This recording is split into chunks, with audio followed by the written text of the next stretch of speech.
Well, what do we have here, everyone? This looks like a Yamaha XSR900 GP.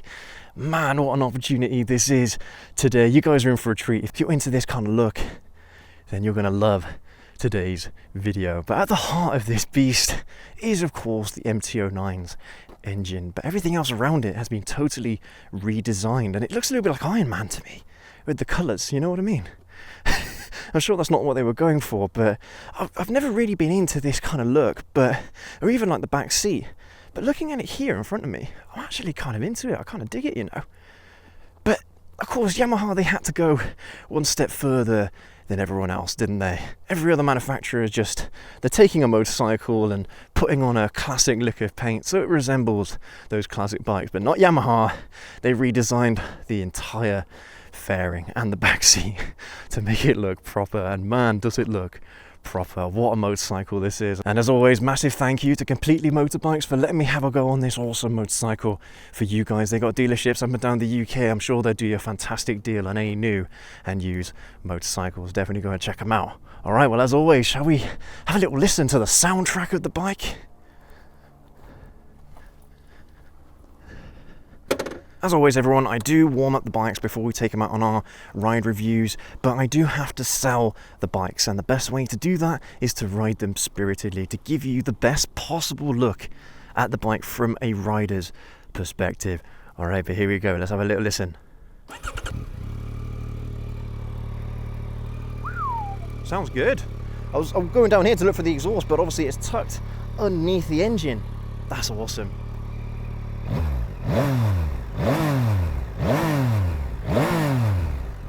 Sounds pretty good. And I do want to reiterate that even though this bike has got an MT-09 engine, it doesn't feel like an MT-09 to ride, honestly. It's got kind of like an R7 seating position. It is quite aggressive. But that engine, I think, is a match made in heaven with a bike like this. Woohoo! And that ultra long wheelbase, because of course we know that the MT-09 is an absolute wheelie monster. Well, that wheelbase is to try and keep that front end down. But still, it's still a load of fun, this bike. And it's got this new indicator setup now where you've got buttons to push instead of pulling. So I've pushed the button in to turn the indicator on left, and then I push it again to turn it off. And of course, this bike does have a quick shifter. It has a new screen. This is the new dashboard that the MT-09 has, the 2024 model. I mean, all this unit cluster here is actually much better, I think. It's been redesigned, totally redesigned, and I do prefer the functionality of it. And of course, you've got cruise control as well here. Yeah, it's basically the same setup as the 2024 MT-09. You've got your mode button here for custom rider modes. You have two custom rider modes. You've got sport, street, and rain, as is pretty standard. Yeah, man, this is a fun bike. I've only had her out for a few minutes, but yeah, this bike is giving me really good vibes, just like the MT-09 did.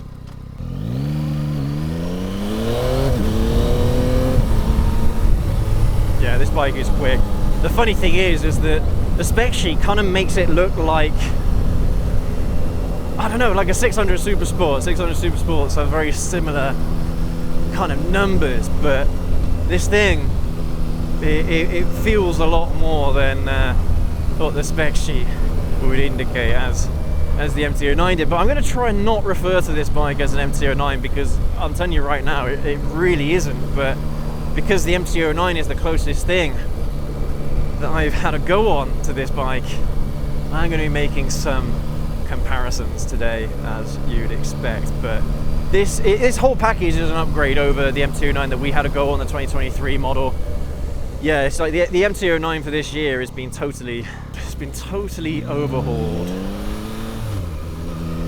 Although I am going to have to get out of that habit of pushing in the indicator buttons, because otherwise I'm just going to have the indicators on all the time.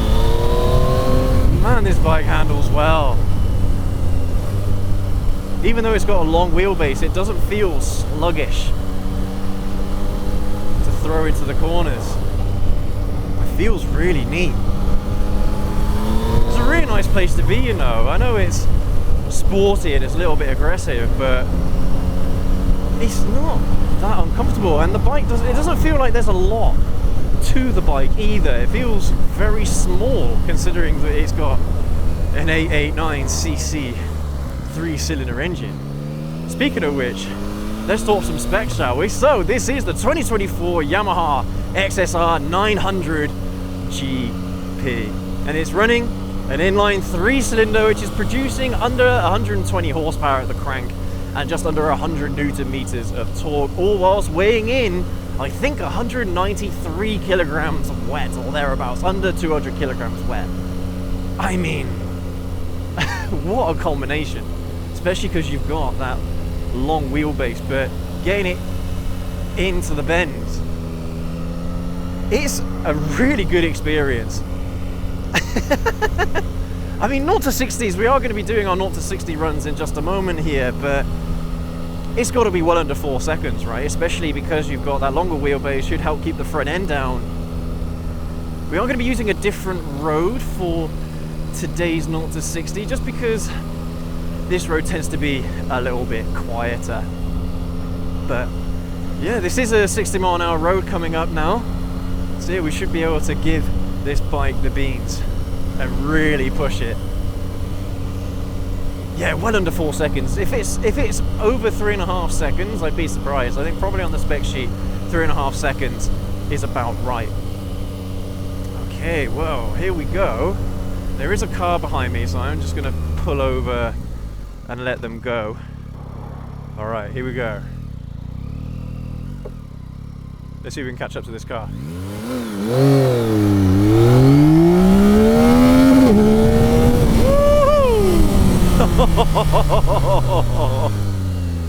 It's a shame. I did top out first gear there. I didn't mean to. Let's try one more. Here we go.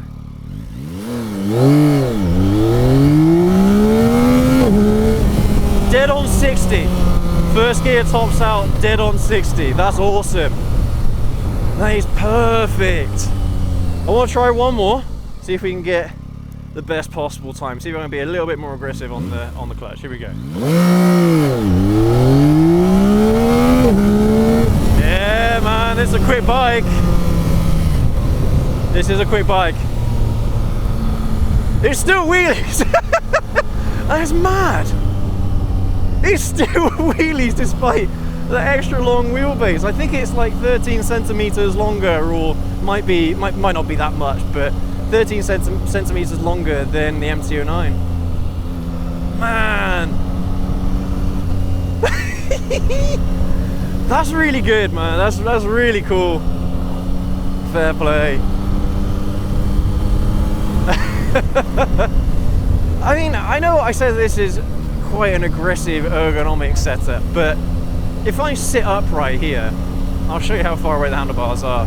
So this is me sitting upright, and that's how far away the handlebars are. They are a throwaway, they are quite far away. You have got a little bit of pressure on your hands, on your wrist, but it's not that bad, you know. It is surprisingly comfy, more so than the R7.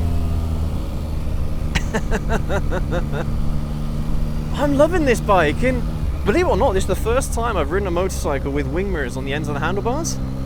And you know what? Yeah, you are having to look a little bit further, you're having to turn your head a little bit more to see what's behind you, but actually you get so much view behind you. I actually prefer this setup. I might have to get some of these aftermarket for my bikes, you know. Yeah, I really like it because you can see directly behind you. It's awesome. Now I know why people get these types of wing mirrors. Really neat. Everything about this bike, guys, is really neat. Oh yeah, it's wicked. Wickedly good fun. Alright, so here we go. That's the speed limit.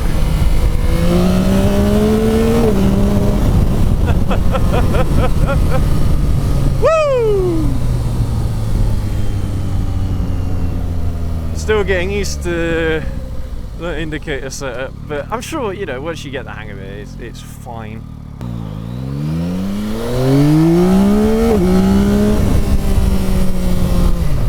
It's crazy how much performance this motorcycle has. This engine is an absolute marvel. It really is. Oh, it looks like it's going to rain. Oh, this is awesome. And the fact is that because it's an inline 3, it doesn't redline rather that high up in the range, 10,500 RPM redline. If you ride this bike sensibly, it wouldn't surprise me if you actually get some pretty decent MPG out of it as well. Which sounds mad, but yeah. Yeah, and apparently this bike went to Richard Hammond for a little while as well. This exact bike went to Richard Hammond, and I don't know what he did with it. We'll see. Maybe I'll have a little look on Drive Tribe and see if he's got anything posted up there on this bike. But I'll tell you what, this is a super sport, and I think this is probably what the R9 is going to look like. Not physically, but with the same engine, same tune, but with just modern looks. It will look like an R7, but with an MT-09 engine in it. It would be nice if Yamaha did something to the engine, maybe gave it a higher compression ratio or something like that, increase the redline, so they really do turn it into a proper flagship super sport. That would be nice, but well, we'll see what happens. Apparently that's still a rumor at this point, but we all know it's coming, don't we? The dashboard, this new dashboard is really good. It's really bright and it's really easy to read. There's no complaints here, and it all looks very minimalist as well. Even though you've got lots of buttons here, the screen itself is actually quite minimalist, and you can push these buttons here, or it's got like a joystick almost, where yeah, you can drag it across to select different bits and pieces. But really good, really neat. And then you've got a sort of back button here. Really simple to use and operate, and I'm all for that, because I know that modern techie goodies can look a little bit intimidating to certain riders that have never been exposed to this kind of stuff. And you got this mode button here, a separate mode button just for your performance modes. Really good and really easy to understand. Yeah, this is a good bike, man. Alright, let's talk a little bit about price. You are paying a little bit of a premium for this bike, about £12,500, maybe £13,000 on the road. Between £12,000 and £13,000 on the road is what you can expect to pay for this motorcycle, brand new from Yamaha. That is a couple £1,000s more than a standard MT-09, but this is, I think price-wise, it's more in line with an MT-09 SP, I believe. I can't remember how much they're going for at the moment, but I think it's a very similar price. It's a lot of bike for the money. It really is. This is a bike I would own, honestly. Despite the fact that I was never really into this ultra curved look of the bikes at the front, or that ultra blocky seat. It's actually really comfortable. There's lots of padding as well. Lots of padding for a pillion if you if you really want to take a pillion on this bike. But I seriously dig the look now. Looking at it in person, I do think it's an impressive motorcycle to look at, because it looks like a bike that came out of the 80s, especially when you've got these pieces here. You've got this piece which is very reminiscent of my ZX9R, isn't it, with these pieces holding on to the fairing here. It's really good. Now apparently I was told that there was this feature where if I accelerate, yeah, it lets me downshift. Wow, that's really cool. The new MT-09 has got that same feature where you can start accelerating, so you get full power on the throttle, but you can downshift 2 gears. It will let you downshift 2 gears. Let's try it again. Really good. And that's all for just overtaking, so you could be cruising 1 minute and overtaking the next minute. And it does have quite a nice pickup from 4th gear. That's not bad. Let's see if it works from 4th. Here we go. No. Okay, it won't let me downshift from 4th. It's just 5th or 6th. But let's try 5th. Yeah. So it'll let you downshift from 5th as well. That's a really neat feature, and I think more manufacturers that have quick shifters, they put quick shifter on their bikes, they need to have that feature. Because I do find myself downshifting whilst I have the throttle closed on my ZH2. Whereas if I had that, yeah, it'd be a much faster pickup. Really neat, man. This bike, this whole bike, everything about it is ultra neat. Absolutely love it. Everything. I really do like this upgraded unit cluster, despite the fact that you have to get used to the indicators here. It is much better designed than before. The screen is much bigger and much easier to read and brighter. This bike has got everything, man. And I tell you what, it does handle really well. It does stick in the bends. And this quick shifter is buttery smooth, as you'd expect.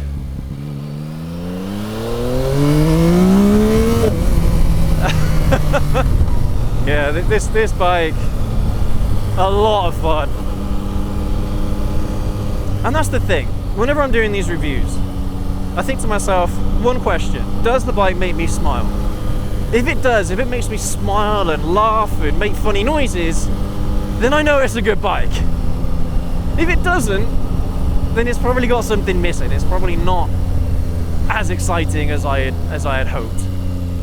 And this bike gives me goosebumps. It gives me very good feelings. I mean, a little bit later on today, we are going to be shooting a second video on this bike, and well, I'm going to try and answer that question: which would I take home, this or the MT-09? Because now that I have had a go on both, woo, that's going to be a very difficult question to answer. But whatever the answer is in that second video, if I make my mind up, it doesn't take anything away from this bike. This is a seriously good bike, and it just makes me really look forward to an R9 in the near future. It really does. We know it's probably coming towards the end of this year, maybe start of next year. We know it's coming. Oh, can't wait.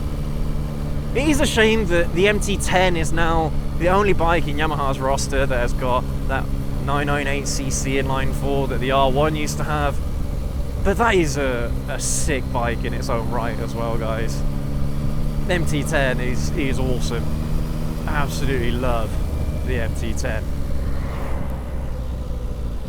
But like I said, it doesn't take anything away from this bike whatsoever. This bike, if you bought something like this, I think you'd be happy.